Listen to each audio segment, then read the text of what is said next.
The Scream Kings are in no way responsible for any encounters with the paranormal, extraterrestrial abductions, eldritch insanity, hauntings, curses, hexes, demonic possessions, cryptozoological sightings, or any loss of sleep that may result from listening to this podcast.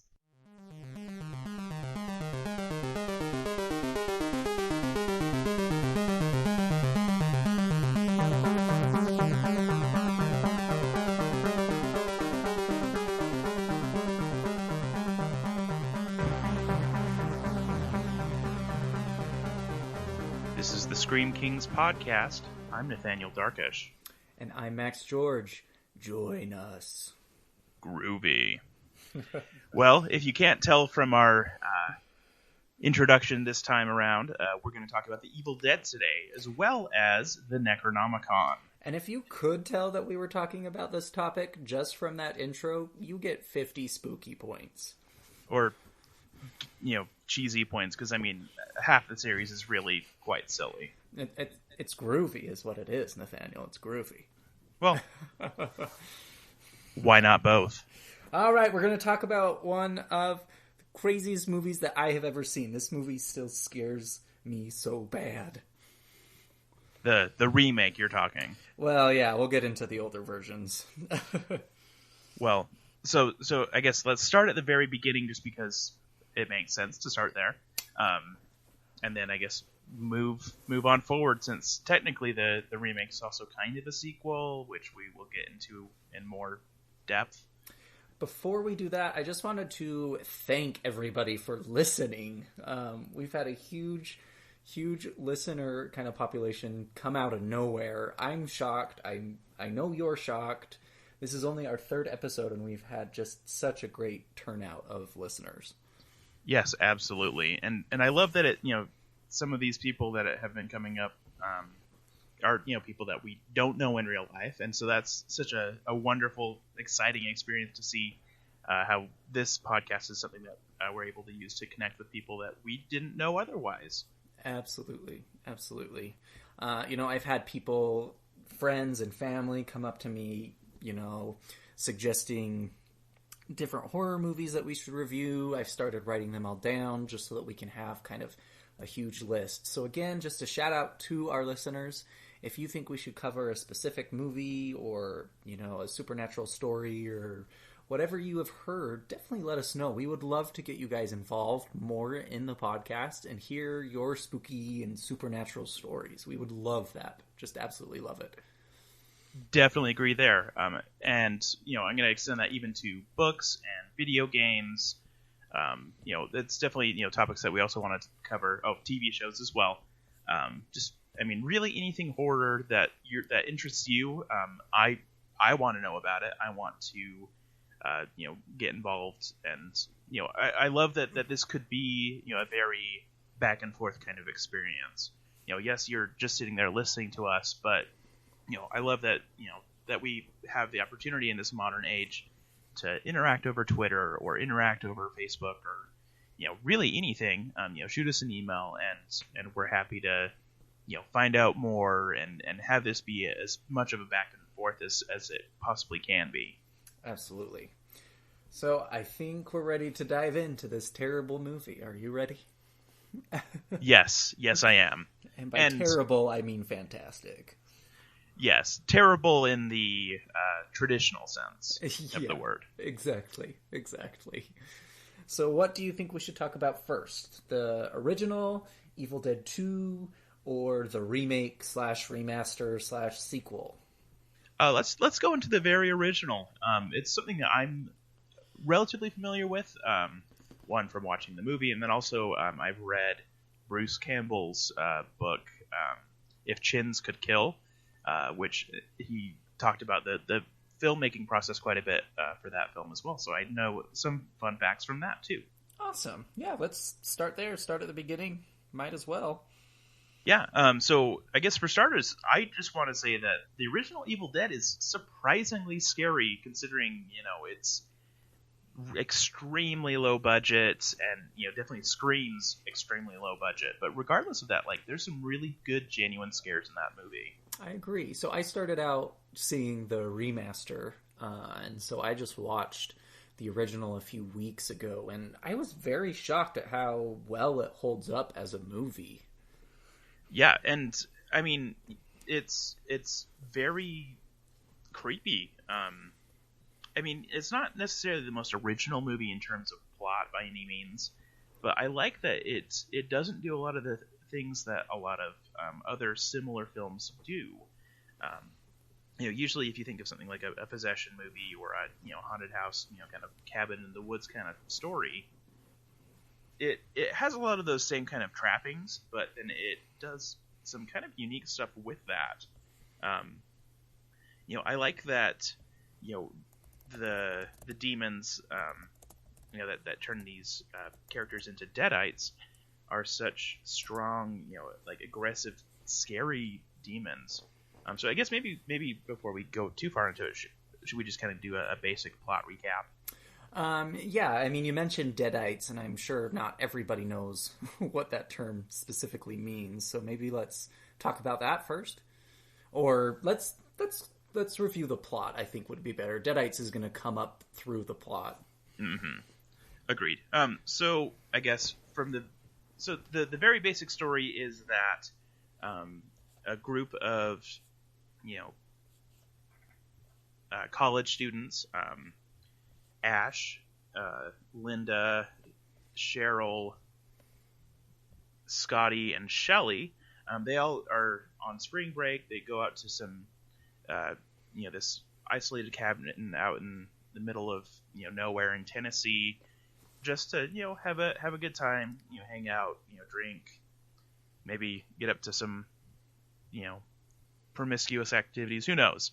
Just have a good time over their spring break. And while they're there, they barely make it into the cabin, and like the bridge starts collapsing, so they're kind of trapped in this area, and there starts being some creepy things that start happening just around the property from the beginning. I just remember one of the first creepy shots is really they walk up to the cabin, and there's just the porch swing swinging, and it stops. Well, and I think kind of the cool thing about the Evil Dead was, mistake me if I'm wrong, but that cabin was an actual abandoned cabin that Sam Raimi just kind of found. And so knowing that, I think, adds a whole nother depth and level to the creepiness of the film. This is not a prop. This was actually someone's, home at one point. Yeah, that's true. It's really just out in the middle of nowhere. And so, when they were making the film, they had to go out in the middle of nowhere every day and to do the filming and to do all of the filmmaking, and it was kind of a hassle, honestly, from what it sounds like from Bruce Campbell's book, and it was a very messy, difficult process, and those actors really went through a lot of hell to make that movie, because it was just so isolated, and there's, I guess, like problems with like bugs all the time, and just it was pretty genuinely just a kind of crappy place to make a movie, which I mean I think adds to the authenticity of the film, but definitely would have made it a less than ideal process as an actor. Absolutely, and especially the first thing that comes to my mind just about the authenticity of where they were filming was that opening scene where the camera's just kind of panning through this murky, foggy swamp, and that really just kind of set the tone and the mood for the rest of the movie, because it was authentic. I think that's something that the Evil Dead does really well that a lot of other demon possession movies doesn't really do well, is that sense of this is just average, regular day kind of nature going on here, and yet there's this darker side that we know is coming but are not quite sure what to prepare for. Yes, and speaking of what there was no way to really prepare for, so moving along with the story, this group of college these college kids, they are just hanging out, having a good time, they're having dinner, and then suddenly this trap door that leads to a cellar just flies open, and Ash and Scotty go down and just to see what's going on, and they find a book, the Naturum de Monto, a Sumerian version of the Egyptian Book of the Dead, and a tape recorder. Or, more commonly known to English viewers as the Necronomicon. Yes. So, definitely something that's going to come up a little bit more when we're discussing the Necronomicon. But yeah, it's this kind of weird amalgam of the Necronomicon from H.P. Lovecraft, and also, some other things, this, Egyptian Book of the Dead, and different, kind of books that you may have heard of, both historical and fictional, that, are associated with, demon or dark god worship or something along those lines. And so this is kind of an interesting amalgam of them. And in the subsequent films, they sometimes refer to it as the Necronomicon, typically the Necronomicon Ex Mortis, and so it's kind of interesting that there isn't that much consistency with what exactly it's called, but the point of it is it's an evil book. Yeah, to say the least. Yeah, there's a lot of problems with it existing, and so. I guess the next thing that happens is, Scotty hits play on the tape recorder, and it's the voice of this archaeologist who is, reading the incantations that are associated with, basically the incantations found in that Book of the Dead, and it unlocks something bad. Something very bad. So typically not typically, according to various churches, there are different stages of demonic possession.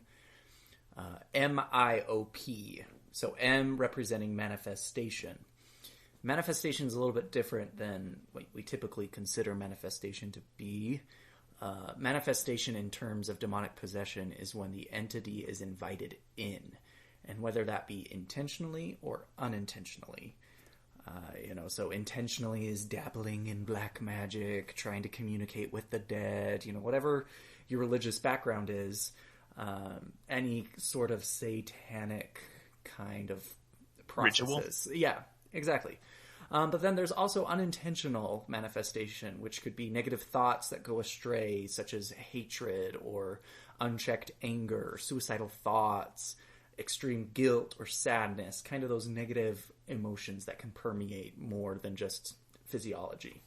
Or, according to most horror films that I've seen, that deal with demonic possession in some capacity, a lot of times it's, it's just, innocently just, playing with a Ouija board or something like that. Yeah, exactly. Just thinking it's a game, and then, oh no, it unlocks something way, way worse.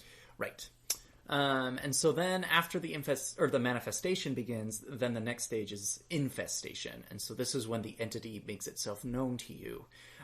You feel that you're being watched. You hear knocks or scratches, whispers, kind of that poltergeist type of an activity. Generally, this is what people would describe as they feel that they're being haunted. And then after that infestation gains ground, it moves into the oppression. Oppression is really probably the worst part of demonic possession in my mind. This is where the mental aspects are starting to get attacked. People have disturbing nightmares, unnatural sexual dreams or desires, hallucinations, fears that may have been dealt with previously are brought up, weaknesses, guilt and grief are magnified. Basically, the entity is trying to oppress you into weakening your willpower. Yeah, just trying to make you feel like you're the worst person and unworthy to be, saved from its influence. Exactly. Just like the guy who read the Necronomicon in the movies. He should feel terrible because it's all his fault. Yes. And then after the entity kind of wears you out mentally and that willpower starts to wane, that's when the full possession occurs, where the demon enters into the physical aspects and starts taking control. And then you see this kind of split personality conundrum that you find in movies like The Exorcist and The Taking of Deborah Logan, and as a great example is The Evil Dead. Yes, but the kind of different thing about Evil Dead is that basically all of those first steps really take like 20 seconds, and then it's just full on possession mode. It really works different than so many other possession films in that, like, you can go from 0 to possessed very, very quickly, as long as one of the demons kind of reaches out its willpower and really just goes for you. You can just be walking down the road and suddenly you're possessed. And it's really interesting, too, because it kind of works differently. The demon that you see in The Evil Dead is what they call a Kandarian demon. And, typically if a demon wants to possess you, it goes through those 4 stages. You see that in a lot of different literature. However, this one, it goes from manifestation to possession immediately, like you mentioned, but then also it can possess others by the mere touch, which is something you don't really see in horror movies nowadays.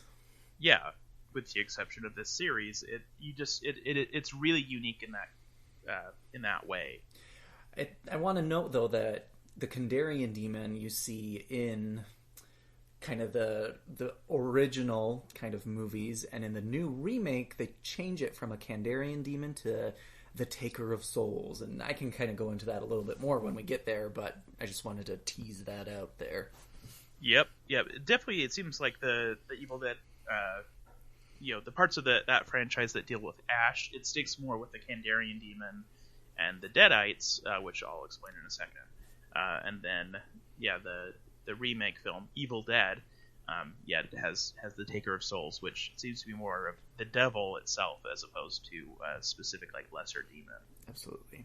So anyway, long story short, these kids are in this abandoned cabin. They find the Necronomicon. They read a passage, and then shit hits the fan. Yep. Basically, they just start getting possessed one by one. It starts with getting attacked by trees just while walking out to Cheryl, and then from there it just goes full-blown. Everyone's possessed or, is fighting off the possessed. And when you say attacked by trees, what you are really saying is the poor girl is raped by nature. Yeah. It's a really rough scene. Yes, it is. Very much so. So for me, I saw the remake, the 2013 version first. And so going back to the original, I am not a huge fan of B movies. I have a real hard time getting into B movies. And at times, I kind of felt like the Evil Dead original had some B movie feelings. And that might just be because the graphics are, not as what they are nowadays. It was 1981, Max. I know. And at the time, what they did was incredible. Don't get me wrong. They only had $350,000 to make that movie. Okay. I'm just saying, I was not as scared in the original as I was in the remaster, the 2013 version. And I think that's why. Well, yeah, and that's fine. And I think that's a big part of the reason why they decided to revisit the franchise was because, being made with a big budget and, really taking it, full on as scary as possible was just something that I think really worked well with for the series, and I think it really paid off for that. And I know Bruce Campbell, the actor who plays Ash, was kind of hesitant about making, a new movie, the remaster 2013 edition. But Sam Raimi was actually all for it. He said that this is kind of the perfect movie that a new generation can take and throw their own spin on it. So, again, to just kind of wrap up the overall plot, this demon, the Kandarian demon, starts possessing each one of these kids one by one until really it's Ash versus the demon itself. And every time the demon is possessing someone, that person becomes a deadite, quote unquote, or someone who's possessed by this specific entity itself. Yeah, and so the Deadites are really like aggressive, but like they're very mocking, and very. I'm trying to think of the best way to describe it. They're like very energetic demons. A lot of times in a possession film, you see someone just like laying around being miserable and mean or something, but these are very aggressive, very harassing too. Yeah, and they're cruel, and they taunt. They'll occasionally just drop the look of being a Deadite, because there's a specific aesthetic that goes with that. They'll occasionally drop it and just go back to normal and be like, oh no, please don't hurt me, just whenever they're most threatened. Right, kind of pull that entity who they're possessing out to try and guilt whoever is trying to kill them into taking a step back and not doing what they need to do, which is kill the demon. Yes. And so something I think is also very unique about this is in most possession movies, we're dealing more with okay, we have to exorcise the demon, we have to send it out. But with these, you can't really do that. You just have to kill the person and chop them up and hope that you did a good enough job of getting rid of them. And so it goes full blown, just chopping up these people with an axe or a chainsaw or whatever. And so it just goes full blown crazy. And basically what happens with the rest of the story is Ash is the only survivor there. He throws the Necronomicon into the fire, and holds on to a necklace that he gave his girlfriend, which comes back in importance in Evil Dead 2. And basically, the book burns, the Deadites start to decompose, and blood is spraying everywhere. And once they're defeated, you still can hear the voice saying "Join us," which is something that's repeated again and again by these Deadites. And then as Ash is stumbling away, and suddenly this demonic entity just swoops at him, and it's implied that he is possessed at the very end of the film. Which leads us to Evil Dead 2. And so, I guess before we jump to Evil Dead 2 in terms of plot, it's just really interesting to see, like, they do a lot to, I felt like the effects were pretty good considering the budget, especially, and the time. Absolutely. And so I really love, like, I really, really like the original Evil Dead film. It may be my favorite in the series. It's, I don't know, I have a hard time deciding which one's my favorite. I like them for different reasons, but as a whole, I feel like it really just did a good job of being a very scary film in spite of all its limitations, and I just really like a lot of the ideas that it presented, and I feel like as a whole, even though it is definitely flawed in a lot of ways, I really enjoyed it. Also, just kind of a fun note, it's the only NC-17 movie I've ever seen. Ooh. Which I think is true. Probably most people who watch it, because yeah, it's not really a common rating. I don't think they really realize that until it's too late, though. Yeah, it really doesn't warrant a NC-17 rating by today's standards. Absolutely not. Yeah, that's usually associated more with pornos than anything these days. True. But it was just kind of interesting to see, like, oh, hey, like, that was rated that back then. Right. Okay, so should we jump to Evil Dead 2, which is a radical change for the series? Yeah, I think I am not a fan of this one. Let's get through this. Evil Dead 2, I didn't like it the first time I watched it, because I expected it to be like the first one. And maybe that's my issue. I watched the original, and then like 2 days later, I started in with Evil Dead 2. I don't know. So, Evil Dead 2, which is also sometimes called Evil Dead 2 Dead by Dawn, is a sequel, but it's also kind of a parody. It goes from being a straight horror film, with the original, to being a horror comedy, and it's very silly. Let's just get that up front. It definitely continues the story and deals with a lot of the same ideas and same monsters, And it still has a lot of good scares in it, but it is very funny. And that's debatable on funny or not. But agreed. They took it a complete 180 from the horror and the intense scaring methods that they were doing from the first one, in my opinion.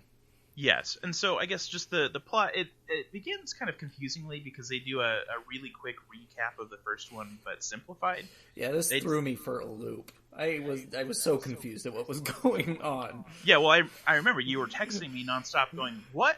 Where did everyone go? Why doesn't Ash remember what happened? Right. And, so the first, 6 minutes of the movie are really just, a very simplified recap. And instead of having a bunch of Deadites, it was just Ash and Linda. They go, she gets possessed, Ash kills Linda, and then the movie starts. Yeah. And then, he gets possessed. But then it, just jumps over to this, the daughter of the archaeologist who, had that tape, of the Necronomicon Ex Mortis, and so it kind of introduces this new cast of this daughter and a research partner, and then a couple of locals who help them get to the cabin because it can't be reached otherwise because the bridge is out. Right. And so they're coming in, and Ash is just kind of wandering around, at first possessed, and then kind of gets his stuff together. But I guess the first thing that really happens is that his hand is possessed before anything else, which is kind of an interesting take. True. So it begins with his hand attacking him and trying to strangle him and cause all sorts of problems. And Ash, in desperation, cuts it off with a chainsaw. And then it, starts giving him the bird and starts crawling around like the thing. And he starts shooting at it with his shotgun, and we get a bunch of fun one-liners. Yes, yeah, right off the bat, it's a lot more slapsticky and silly. And, yeah, it feels almost like a really, gruesome version of, say, Addams Family as opposed to Evil Dead. And I understand kind of the parody and the comedy of it, but I think I was just a little disappointed that the first one was just so scary, so kind of simple and to the point. There's this book, they summon a demon, the demon goes crazy, and then there's just gore and a massacre. And then they kind of take it into this weird comedy, still scary, these weird cheesy one-liners. I don't know. Not my thing. I really like a lot of the one-liners. Don't get me wrong. I love them, but they were just... I don't know. It felt disjointed to me. I definitely agree that it does feel very disjointed. And like I said, the first time I watched Evil Dead 2, I hated it. I think I went back and was looking at my original review on IMDb for it, and I gave it 2 stars out of 10. And I was like, oh, I hate this movie. This is garbage. But then I recently went back and rewatched it, and I had a great time because I knew going into it that it was going to be a silly, slapsticky, kind of different sort of experience. And I think once I was prepared for that mentally, I had a great time with it, and I really loved the film. But it definitely, it's definitely a film that if you go in with the wrong expectations, it seems like it's the stupidest thing in the world. Makes sense. And I can get behind that. Maybe if I watched it a second time knowing that it was going to be more of a comedic relief than a scare me to death, it would be different, I think. Yes. And so I guess just, the plot really simply, so the 4 people show up and see Ash, kind of covered in blood in the cabin, bloody because he cut off his own arm, or his hand, and they freak out because they're expecting Annie is her name, the daughter of the archaeologist. Annie's expecting her parents to be there, and so they freak out because they think that Ash murdered them, and they throw him in the cellar, and they quickly discover, or Ash discovers at least, that Annie's mother is still in the cellar. And so, she's a deadite, coming after him. He's trying to get away, but can't really do much because his only place to escape, the cellar door, has been chained up. Eventually, they believe him. They listen to the tape and hear that, and the tape is now upstairs as opposed to downstairs in the first film. But they realize that this archaeologist was the one who actually put his wife in the cellar after she died, and that he unleashed this horrible force in the woods, and so they kind of start to realize what's going on, and realize that Ash is about to get killed and isn't really the bad guy that they think he is. So they let him out. The same kind of antics happen as in the first one. Lots of horrible possessions and murder and all that fun mayhem. And in the end, it ends up being just Annie and Ash are the survivors. And Annie has a few missing pages of the Necronomicon, which can be used to apparently send this Kandarian demon, back into hell or something along those lines. They try to do this ritual. Annie may have died as a result of some wounds sustained by it. It's kind of unclear. And then Ash gets sucked into this portal with the demon, and it ends up in 1300 at the end, and is approached by all these knights who are saying, "Oh no, it's a monster," or, he's evil, and then he shoots a deadite, which is flying around like a harpy, and suddenly they realize that he's this hero that was promised, and one of those pages from the Necronomicon showed a picture of Ash with a chainsaw, basically, as this hero of old, and so now we know why, and that leads into the Army of Darkness, and I think we've kind of covered what we wanted to talk about with Evil Dead 2. It is very silly. I really like it now, but I definitely see why your opinion isn't as high, because I really didn't like it for a long time myself. So if we move on to the movie that still gives me the creeps, we watched it together a few weeks ago, and I guess, can I talk Army of Darkness very briefly? If you make it quick. Okay. So it basically the very gist of it is that Ash is back in 1300. He leads this army against this Army of Darkness, which is just full of deadites, and ultimately ends up getting pulled back to his time, and then starts working at S-Mart again. Oh gosh. And basically someone who's there that is as he's telling someone this story is a deadite and tries to attack him, and he shoots him. The end. And then we get to the crazy scary movie. Yes. So 2013 version of The Evil Dead. Yes, so this film is called Evil Dead as opposed to The Evil Dead, and it's kind of a reboot, and it's also kind of a sequel, which is kind of an interesting thing for that to happen. Right, so again, this one came out in 2013. It's got the same general plot as the original.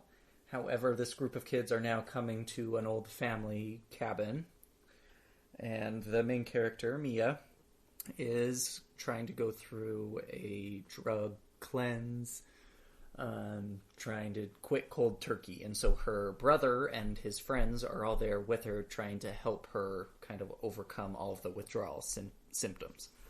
Yes, she is a heroin addict, and they're trying to help her kick that habit, because that is not a good one to have. Yeah, I mean, not good at all. Not good at all. But I want to talk about, before we even get into the Mia and co, talking about the really kind of bizarre beginning of the film, which is really sets a totally different tone than obviously Evil Dead 2 or Army of Darkness did. Yeah. And because it starts with basically this girl getting, who's running away terrified from these guys in the woods. They tie her up, and then then she wakes up in this cellar, and then her father lights her on fire and shoots her in the head.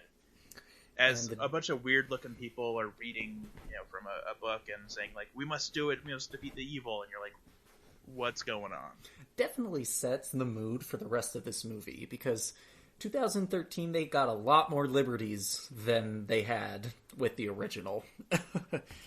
Yeah, and it's, starts out very brutal, very terrifying, and you're like, and very confusing, in a good way, I think. It really does a good job of, like, really just kind of grabbing your attention and saying, like, this is going to be intense. Buckle up. Yeah, exactly. I think that's what I loved so much about the opening, is because it was just so, like, oh my god, what is happening right now? What is happening?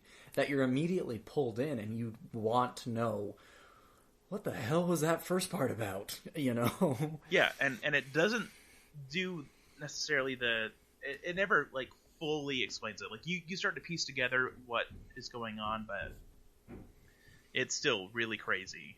Right. So, after that opening, then they go in to the cabin. Mia's trying to quit her drugs. There's a lot of what's the word I'm looking for? Pointers to the old movies. Mia gets a necklace from her brother. That is kind of a flashback to the original, where Ash gives the necklace to his girlfriend.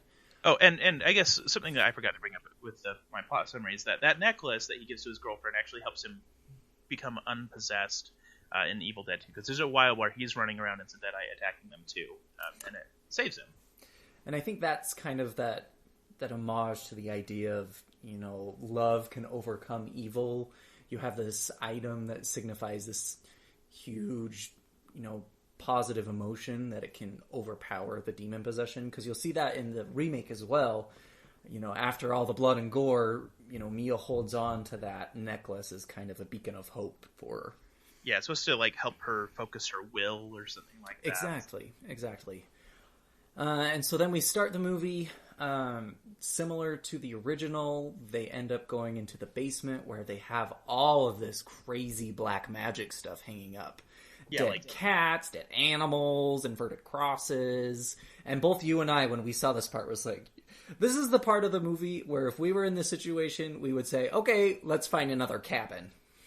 Yeah, like, sure, it's their family's cabin, but clearly, someone's come in here. And, I mean, when they first walk into the cabin, there's, like, a big blood stain on the floor, and they're like, oh, someone broke in, that's weird. Yeah. But then, like, oh my gosh, like, clearly some witchcraft, weird crap's going on. If there's dead cats hanging from the ceiling, you leave. You get out of there. But anyway, they don't. And my favorite character of them all, Eric, the idiot, finds the Necronomicon, brings it upstairs, and is just like, ooh, this is interesting.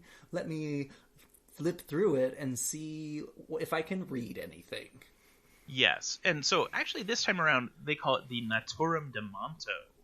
So True. A third version of basically the same thing, but not quite. I don't know. It's really interesting that Evil Dead has this Necronomicon, lore throughout it, but each time it's a little bit different. And a big thing to note too is the demon that is in the 2013 remake is not the same demon that you see in the original. It's not that Kandarian demon. It's actually based off the Islamic idea of the Christian's devil, Shaitan or Shahatin, depending on how you say it. I'm probably screwing up the pronunciation terribly. But this demon is much more sophisticated, I guess you could say. It's not as erratic, not as taunting. It taunts quite a bit. It does, but not compared to the original where it's almost a humorous taunt.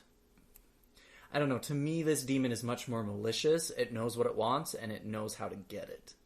Yes, and the stuff that it gets them to do when there's some possession going on is really, really messed up. I mean, it's the taker of souls. The whole point of this demon is it needs to collect 5 different souls, and once it does, it can create the abomination, according to the Necronomicon in this movie. And the abomination, is kind of the living physical embodiment of evil, which makes an appearance at the end of the movie after all the blood and the gore. Yes, and so one thing also I think is really interesting, as this Eric character is reading, this book and ultimately lets it loose on them. I just love that like written in red ink or blood, maybe it's unclear, all around the original text is stuff like don't do this, this is a bad idea. And then like later on when it's showing people being possessed and stuff, it says like burn the witch and all that kind of stuff. And so it's like it's very clear that it's there's warnings just like it in red right next to the text that he's reading. So it's like maybe not the best decision. As much as I think Eric was an idiot, if you look at my library and see all of my demon books that I own, I'd probably be the one being like, ooh, let's read this book out loud so everyone can hear about it. Yeah. That's me. That's basically me. That's, yeah. There might be a lesson for here for you, Max. Whatever. I'll deal with it. So, for me, this is one of the scariest movies I think I've ever seen. When I first saw it, I did not know how intense it was going to be. And, I gauge how scary a movie is on the basis that if I get the creeps or have the weird, like, what's following me after I watch the movie, that's a good scary movie. And even, a few weeks ago, we watched this together, and we both were like, oh, it's not as bad when we watch it together, and it's the second time. But later that night, both commented on, I kind of got a few creeps going on here and there. Yeah. I mean, I went over to your place, and then, like, when I got in the car, I was like, I feel like there's something behind me in the car. Yeah, I was laying in bed, just like, possessed Mia's underneath my bed, and she wants me to join her. Yes, it's... And, I don't know what it is about this that was so scary. I mean, it's very gory, but gore is everywhere. In horror movies, you see it all the time. And demon possession, I love demon possession movies. They're my favorite type of horror movies. You have The Taking of Deborah Logan, you have The Possession of Michael Keane, you have The Exorcist, Deliver Us from Evil, The Last Exorcism, all of these awesome possession movies, and they still don't get me like this movie gets me. I don't know what it is about it. Yeah, I really can't pinpoint it either. It's just, I mean, I think maybe what it may be is just that when we're dealing with the possession, it goes further than a lot of those movies do. Like, you see them do some really messed up stuff in a lot of other possession movies. Vomiting and, spider walking and all sorts of weird stuff.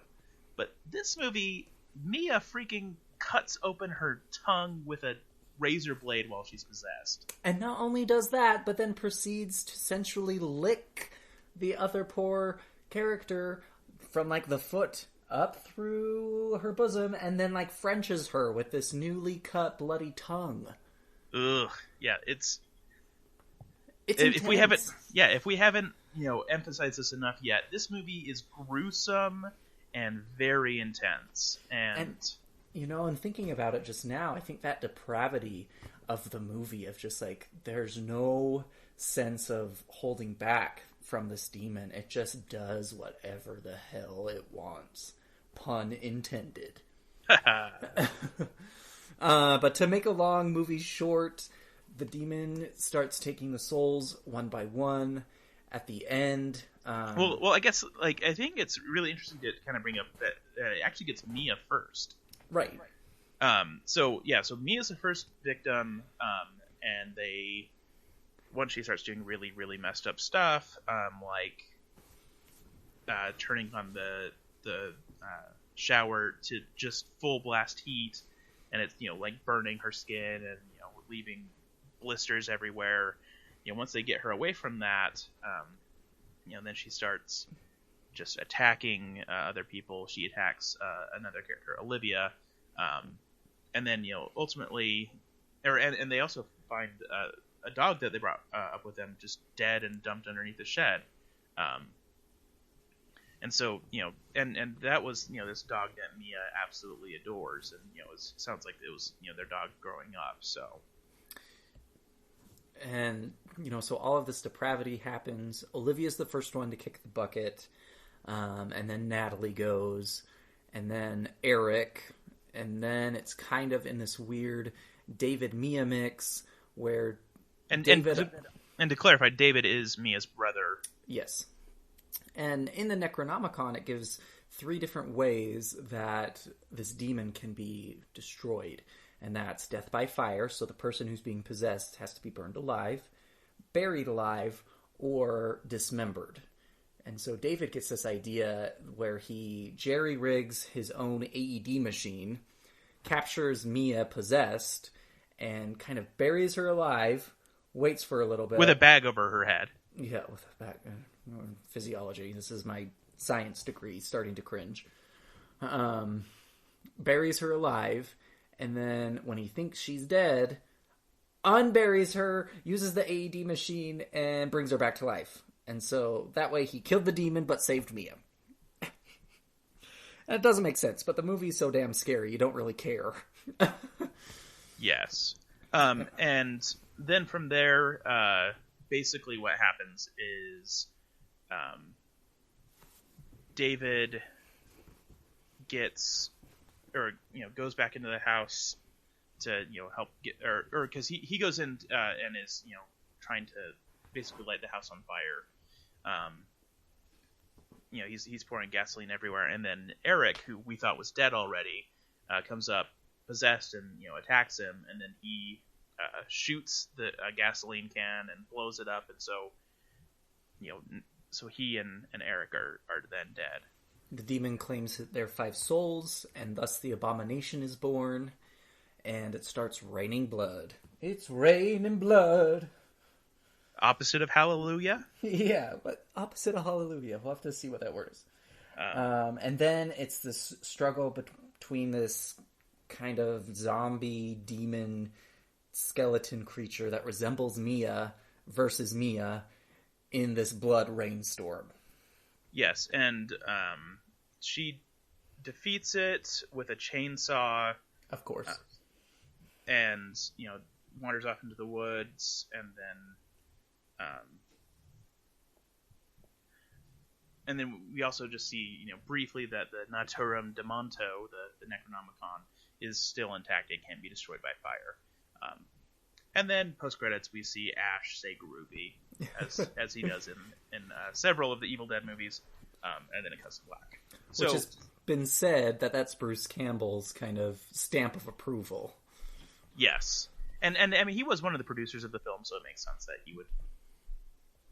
True. So one thing, I guess, before we get too much into what worked is in terms of it being scary and all of that, is that I really like that there's some really fun tributes throughout the film. So we already mentioned the necklace. Both Mia and also another character. What is her name? It wasn't Olivia. It was the other girl. Do you remember her name? Natalie? Natalie, there we go. Yes, they both cut off their arms like Ash does. And obviously, the use of the chainsaw is a tribute to the original. I mean, there's a lot of nods throughout it. And so I feel like it works really well, and those are the things that kind of made it a remake.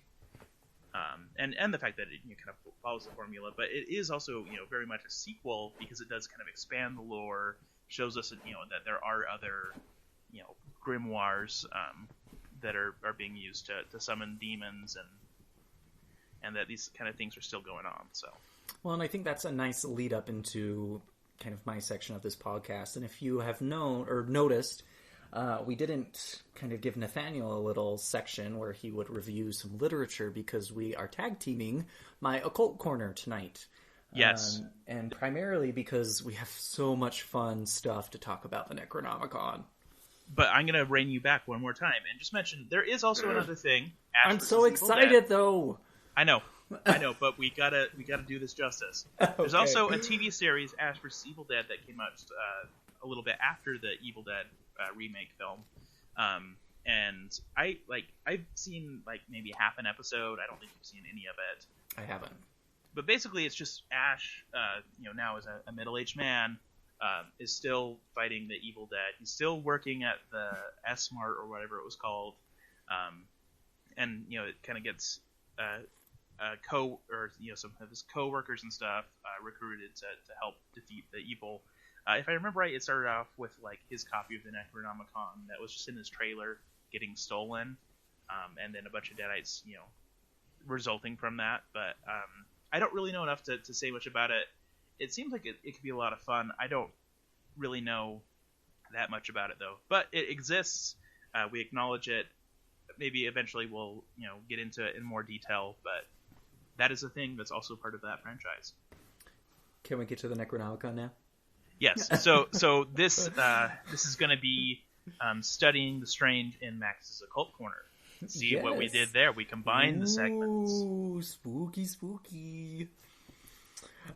So, the Necronomicon, where do you even want to start? This thing is so cool. So cool. There's so many different controversies with it. There's so many different aspects of it. I mean, I think we could have a full episode just about the Necronomicon. Yes. But I think it's really fun to talk about it in the context of, one of the ways that it was used in popular culture, the Evil Dead series. And I feel like it does a really cool lead into it. So I guess let's just start with what it is. From the very beginning. So it is a creation of H.P. Lovecraft. It is a fictional grimoire, which is, I guess, explain what a grimoire is. Yeah, so typically a grimoire, it's going to be one of those words that I can't say today. It's kind of hard to put an exact definition on it. A lot of times you'll hear it associated with a book about summoning demons or spirits or entities. But at its heart, really, it's just a book of magic spells and invocations. And so a lot of the times you're going to see that with more black magic, but I own a grimoire that is actually white magic. So it's actually, all healing spells or positive beneficial spells. Yeah. So basically it's a magic textbook of some capacity. Yeah. A fancy word for a magic book. Yes. But, as you can tell from the Evil Dead, the Necronomicon is a little bit less pleasant than that. So H.P. Lovecraft first mentions it in this, or by name in the short story The Hound, but had referenced it in another story previously, The Nameless City. And basically what it is a book written by a man referred to as the Mad Arab Abdul al-Hazred. So I read something a little bit interesting about this name earlier today. That Lovecraft actually, when he was little, would pretend that he was playing the story of Arabian Nights, and he would tell people that his name while he was playing this game was Al-Hazred. Which is really interesting because technically Abdul al-Hazred doesn't really make sense as a name. Right, exactly. Because it basically, like, Abdul, I guess, means like slave of, or like, servant of. And then Al-Hazred refers to a region. So it's basically like the slave of a place, which doesn't really make sense. But regardless of, his lack of knowledge of how Arabic names worked, that's the character that you hear referenced over and over and over again in so many of his short stories and also in his novellas. And so basically it comes up again and again as being this book that gives information about these about the old ones, the ancient gods that are associated with H.P. Lovecraft's Cthulhu mythos. So Cthulhu, Yig, Yog-Sothoth, and many others that are all difficult to pronounce. And so we get the most information about the Necronomicon from a story called The History of the Necronomicon, which wasn't published until after his death, but was written years before. And basically, says that it was originally titled Al-Azif, which Lovecraft defined as the nocturnal sound made by insects, supposed to be the howling of demons. Which you can then relate to, obviously, Beelzebub, the Prince of Flies. Yes. And so, basically, what this story, the history of the Necronomicon, says is that Alhazred was this half-crazed guy who worshipped Yog-Sothoth and Cthulhu, and, spent his life making this, grimoire that is describing, these different gods and also how to summon them and, kind of, just basically everything associated with them. This is the source of all knowledge in universe about these old gods. Right, and the interesting thing to me is the Necronomicon is obviously a creation of Lovecraft. However, there are several editions that have come from it that are different. The Necronomicon that I own is what's known as the Simon Necronomicon.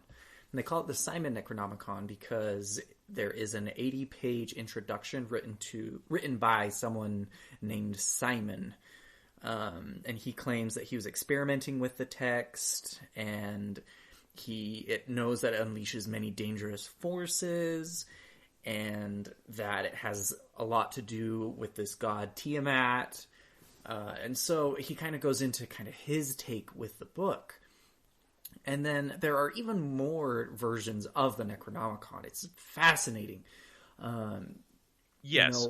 In the culture of horror, especially black magic, kind of Satanism, and the ability to summon demons, people treat this book like it's the Bible, and it's fascinating because it all originated with something that was completely made up. Yes, well, I mean, and what's really interesting is that, like, in Lovecraft's life, that was something that came up a lot. People would write him and say, like, well, where do I get a copy of it? Like, where is it? Like, he kept being, questioned time and time again by so many of his fans, basically saying, like, well, where can I get my hands on this? I want to know more. I want to read it. And so, he time and time again had to say, it's fiction. It doesn't exist. And here I have a quote from a letter that he wrote. It says, now about the terrible and forbidden books. I am forced to say that most of them are purely imaginary. There was never any Abdul al-Hazred or Necronomicon, for I invented these names myself. And then just jumping ahead a little bit. As for seriously written books on dark, occult, and supernatural themes, in all truth they don't amount to much. That's why it's more fun to invent mythical works like the Necronomicon and the Book of Ibon, which is another book that he references in his texts. Exactly. And so you get things like the Simon Necronomicon, and this book kind of pulls... I mean, I want to get my hands on a Lovecraft Necronomicon just so I can compare the two. Because the one... Well, it doesn't exist. Right, and that's the thing. The Simon Necronomicon pulls from all sorts of different fields.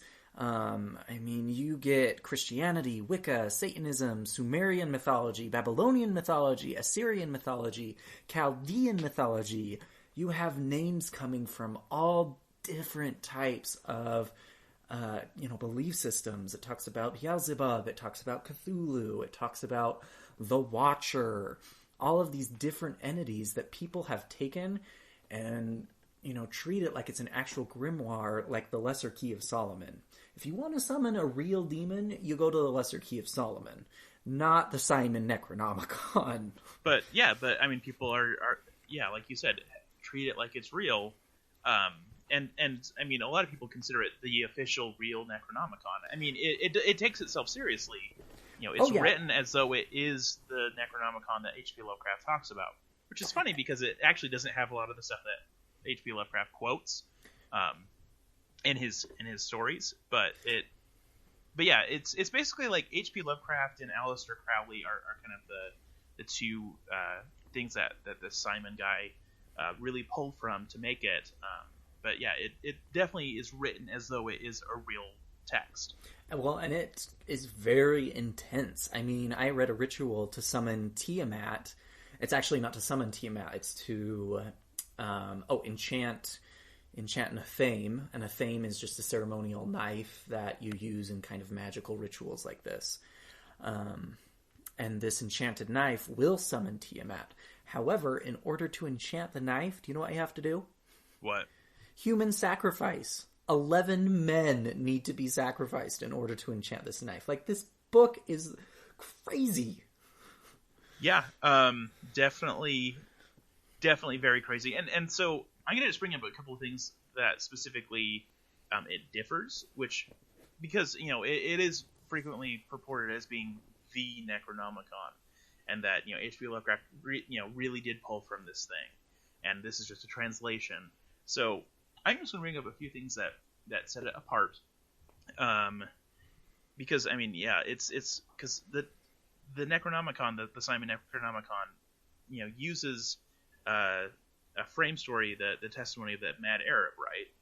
So it's supposed to be like Alhazaret's writings. Exactly. Yeah, it's like his journal, so to say.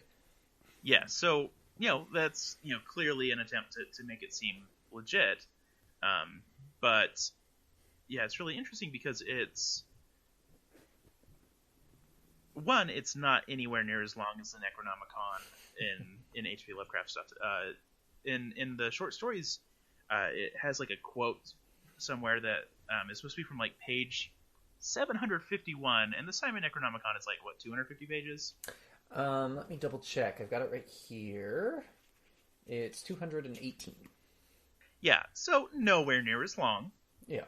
And also, there's some stuff that's specifically in H.P. Lovecraft's works, such as like a rhyming couplet that shows up in a couple of stories, which is considered the much discussed couplet.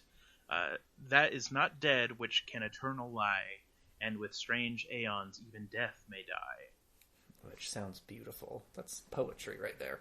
Oh yeah, I mean, amid all of his flaws as a person, and some problematic stuff, especially about race, Lovecraft was a genius writer. I loved his works. There's a lot of problems with him as a person, and I will eventually talk about that in detail. But he is a genius. He is super, just very vivid writer, very beautiful writing at times. So. I mean, really, I think the Necronomicon to me is so fascinating because of what it started out as and what it has become. It started out as a work of fiction, and now people swear by this book. I mean, I would not be surprised if I met some black ritualist who performs rituals based on a fictional book. To me, that just speaks volumes about the supernatural and about horror in general, is one person's story becomes so grandiose over time, and how, what really happened turns into a whole nother story. And I think that's one of the aspects of horror that I love so much, is that our stories are so not what they really are sometimes, and people like the fiction more than they like the fact. Yeah, I mean, you can definitely get lost in these very elaborate worlds, especially of Lovecraft. There's a reason that he's had such an enormous influence on all of horror today, and it's interesting to see how, I mean, this Simon Necronomicon has come up in murder cases. Right. It was evidence, for a couple people who committed murders for satanic human sacrifices. And that was evidence that they had a copy and that they were doing rituals from it. So that happened. I mean, it's kind of like the reference of the Slender Man. This story that started on Creepypasta. Creepypasta is a website where people can write in horror fan fiction. Some of it is garbage, and other stuff is actually really good. And Slender Man started out just as a story, and it built, and it built, and it built until these two 12-year-old girls, Anissa Wire and Morgan Geyser, became so enthralled with the story And, I'm sure there's mental illness and other stuff going on behind the scenes, but they killed another girl because they... Didn't she live? Let me look at At least tried to kill another girl. But yeah, at least I thought that she had survived. Anyway, the point of the story being is that they did this because they said that Slender Man, this completely fictional being, told them to do it. Yes. And it just blows my mind. I think it's fascinating. Fascinating. I agree. And I think that's really a worthwhile talking point because, a lot of times, horror gets this very strong stigma attached to it because things like this happen. But, I mean, really, what that boils down to in that situation is probably mental illness. A lot of times people are looking for an outlet to do something bad, and they'll cling on to anything that makes them, feel comfortable with that. And so, regardless of something being horror, or you hear this all the time with video games, like, oh, violent video games make people do school shootings or something like that. No, people are going to do what they're going to do, and sure, like they might pull from something like a horror novel or a fictional grimoire or a thing on the internet like Slender Man, and they're going to pull from those things and maybe use that as the model or the inspiration for how they do something bad. But regardless, there are other problems going on, and so I like to point out that regardless of some bad things that happen because of specific horror things, I want to say that it doesn't happen because of those things. It happens because people want an outlet for their violence and aggression, or their whatever it is that they're dealing with in their life. And so I'm a big proponent of saying video games and horror writing and horror fiction in any medium do not cause these bad things to happen. That's something I feel very strongly about. I feel like horror is an opportunity to explore these ideas of good and evil in a safe space, and explore ideas of death and something I've heard a lot from like writers of YA horror fiction, such as I'm blanking on his name. Give me 1 second. Well, and I think this is a great segue too for something I wanted to mention, primarily about demonic summoning and kind of demon worship, which a lot of people attribute to Satanism. And I am a proponent that all religions have a kernel of truth in them, and that belief systems are beautiful because they help us cope with stuff that we're struggling with in the world. And if you really get behind the scenes of what true Satanism is about, it has nothing to do with human sacrifices or baby sacrifices or animal sacrificing even. It's all about empowering oneself. It's more of an atheistic type of a spirituality. And again, referencing back to your point, I think, whether it be Slender Man or the Necronomicon or demon ritual or demon worship, I think because it has kind of this occult aspect to it, this kind of creepy stigmata to it, that people automatically assume that if you research into that, or you look into that, or somebody who believes that or practices that you're inviting darkness into your life. And that, to me, is absolutely false. Belief systems are varying. Objects have as much significance as we put on them. And I think the Necronomicon is the perfect example of that. Mm-hmm. And I will say that, I do believe that there is evil, and I mean, I agreed. And I have a strong belief in kind of the traditional Christian perspective of the devil being a real entity.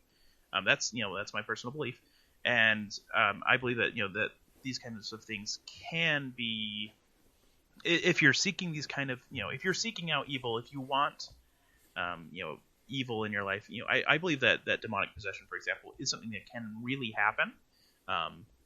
And I mean, there's definitely going to be, arguments on either side about, if that is real or not. That's something I personally believe does really happen in the world. And so, I mean, there's definitely times where there can be really awful things. And also, like you said, there is the Church of Satan, like you mentioned, which is a atheistic organization. And then there's also Satanists who want to do evil things to celebrate the devil. And so it's kind of different. So it's really interesting how even like one word, Satanism, can mean different things. Right. And again, you're going to find, true evil to me can be found in everything. You don't have to be a member of the Church of Satan to be evil. You could be a Catholic, you could be a Jew, you could be an atheist, you could be a Mormon. It doesn't matter. Evil is evil, and you're going to find it everywhere you go. Yes. So to wrap up, do you want me to read a part of the book? Yes. Okay. But no summoning demons. Okay. I mean, it's all fictional, so, Yeah. I'm just saying, if this ends with, like, demonic screams, I'm going to be very upset. All right, well, burn some white sage. I've got mine already going. Okay. I'm weird like that. But the passage that I wanted to read, it's called The Conjuration of the Watcher.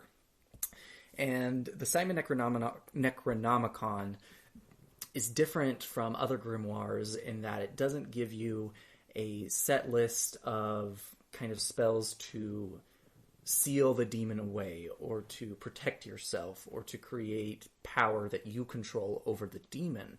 And I think that's why it's a little bit scary, is it doesn't give you any of that. So you summon the demon and you're at the mercy of the demon. However, throughout... Oh, excuse me? Oh, which, to give it credit, does kind of fit in more with Lovecraft's Necronomicon in that, it seemed to be more about bringing Cthulhu to come and, send the world into madness and, something along those lines, as opposed to trying to use Cthulhu to do something. Because you can't control Cthulhu. Yeah, I mean, it's Cthulhu. And so, what the book does mention quite often throughout is that before you summon any demon or perform any of these rituals, that you first summon what's known as the Watcher. And the Watcher is a spirit that will protect you and your circle being kind of the method or the setup of the ritual. And it is required that you summon it before attempting any of the following rituals throughout the book. And so this Watcher is kind of watching you, so to say, and is supposed to stop you if things get crazy, or in some aspects of what I've read, trick you into keep going in that type of regard. So, are we ready? Okay, if anyone's listening and they're going to get freaked out of this part, maybe skip ahead a few minutes or burn some white sage. I'm a big proponent of white sage. But only white sage. None of those other colors. Yeah, get those other colors out of here. All right. So this is on page 72 of the Simon Necronomicon. The invocation is to be made during the course of any ceremony when it is necessary to summon the Watcher to preside over the outer precincts of the circle or gate. The sword is to be thrust into the ground as before in the northeast section. But the agamas saratu is not necessary, lest thou hast not made sacrifice to thine Watcher in the space of 1 moon, in which case it is necessary to sacrifice to it anew. Raise the copper dagger of Inanna, of the calling, and declaim the evocation in a clear voice, be it loud or soft. Iamas saratu, I conjure thee by fire of Gira, the veils of sunken Valurni, and by the lights of Shamarash, I call thee here, before me, invisible shadow, in beholdable form, to watch and protect the sacred circle, this holy gate.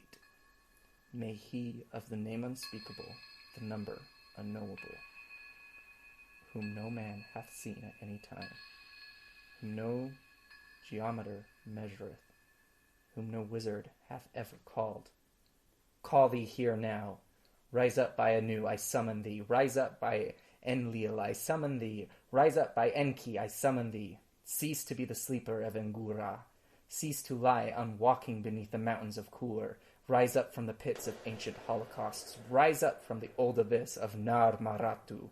Come by Anu, come by Enlil, come by Enki. In the name of this covenant, come and rise up before me.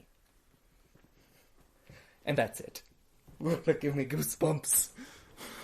I think this is a clear sign that we didn't learn anything from watching the Evil Dead movies, as they literally record it and play the tape, and that was enough to get crap to hit the fan. So oh, that was awesome. I've never read something like that out loud. That kind of gave me chills. Well, maybe you found a new calling as the audiobook narrator of various grimoires. All right. Anyway, that's really all we had for you guys today on this episode. We realize it's kind of gone a little bit longer than we have in the past, so we just wanted to thank you for staying with us this long. Clearly, this is stuff that both me and Nathaniel are so passionate about. We love this junk, and we love sharing it with you. And with saying that, we love for you guys to share with us. So again, if you have any crazy stories, any supernatural tales, any movies you want us to review, any short stories, video games, TV shows, Stranger Things is coming out in a couple of days and I'm so excited. So if you want us to review that, let us know. Speaking of which, so we're going to be going to FearCon in Salt Lake, which is the 27th to 28th of this month, the month of October of 2017. So I guess if you're going to be there, obviously come and say hi. We will be wandering around. We'll be the people shamelessly plugging our podcast everywhere we go. Exactly. So if you just say, hey, have you seen some weird podcast guys who are wandering around? and we'll be those guys. But there's definitely one problem with us going, in that Stranger Things comes out on the 27th, so I can't watch it all day. What the crap? Well, we might just have to watch a few episodes and do a little short episode. Maybe we'll live record it. I don't know if we can do that, but we'll try. Or maybe we'll, I don't know, live tweet some reactions or something. But with that, we are going to do our best to record a couple of new episodes, because we will have, we'll be staying in Salt Lake in a hotel, and so we will have some time in the evening to probably do some recording. So hopefully our release schedule will suddenly become a little bit more normal. Yeah, it's been a little erratic, but thank you for sticking with it. Yes, and if you can tell from my voice, I'm barely keeping it working due to illness and my current work schedule, which involves a lot of phone work, and so stuff like that, and just personal stuff in our lives that have definitely kind of thrown off our schedule, and also just we're still finding our footing. But we promise we will eventually have a consistent release schedule. I'm hoping every 2 weeks, but we will see about what that ends up being. And again, please review our podcast. That really helps us get us known and kind of out there in the podcasting community. You can find us on iTunes, on Podomatic, on Stitcher, pretty much any listening application that you use for podcasts.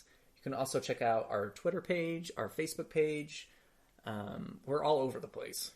Yes. Also, if you are big into Reddit, I think it might be a good way to spread the word. So if you're a big Redditor and have the karma that gets sharing stuff noticed on Reddit, that could be a cool way to share us as well. And for me, just to wrap up, you mentioned that I should be a voice actor for grimoire reading. And actually, I have been invited to participate in another horror podcast as a voice actor. The podcast is called Monsters Out of the Closet. It's a horror podcast that proudly features spooky and strange stories, songs, and other creative content from diverse LGBTQ voices. It is going to be so fun. I'm so excited. I just did my first recording earlier this week, and their first episode comes out on October 31st, Halloween. So if you like the sultry tones of my voice, you can get more of it on October 31st with this new podcast. Yeah, you hear that sultry LGBTQ voice in more than one place. So you can find them on Twitter at pod_monsters, and then you can also check out their website. It's monstersoutofthecloset.com. They've been so fun to work with. I'm really excited to see where it goes. And they've been really nice about promoting us as well. So we definitely appreciate that friendship that's existing with these podcasts here. So absolutely. Another thank you to say while we're getting into that is thank you to my wife who recorded our wonderful disclaimer. You probably heard it in our last episode, and we didn't get to thank her for that, but we're getting a lot of great reactions from that. I love it personally. I think it's one of the best things that we've come up with, and she helped us come up with the idea of doing that. Well, and especially for an episode like today's. Oh yes, it is especially true, and will keep us from any fault that results from weird demons that result Evil Dead style. Right. So, anything else? I think that covers it, and if there's something else, we'll think of it and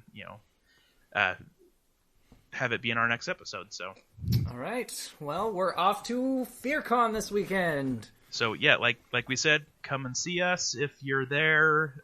We don't have a booth or anything, but we'll be wandering around. We'll be talking, and also, look forward to our next episode. And again, share us, please.